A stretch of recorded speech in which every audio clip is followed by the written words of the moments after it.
V dvorani Stožice urejajo še zadnje finese, medtem pa se košarkarska podoba dvorane Tivoli že vse od zaključka sinočne tekme spreminja v hokejsko. Dela je kar, ja. Moramo biti pridni. Tako je.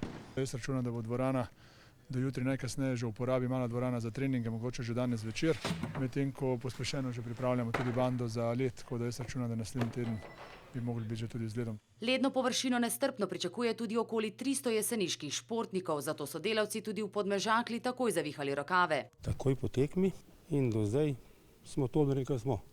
To se pravi, ograje vse okoli šva, tepihe ravnamo.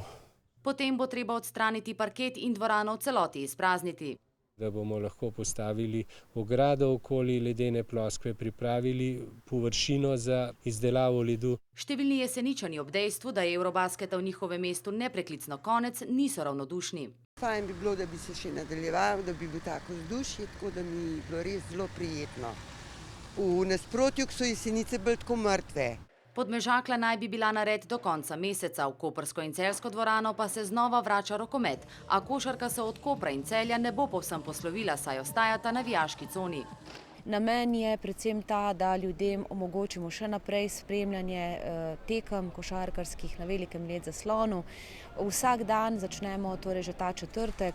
Ko bomo ponovno držali pesti in navijali za naše košarkarje, ki se bodo pomerili z Italijo.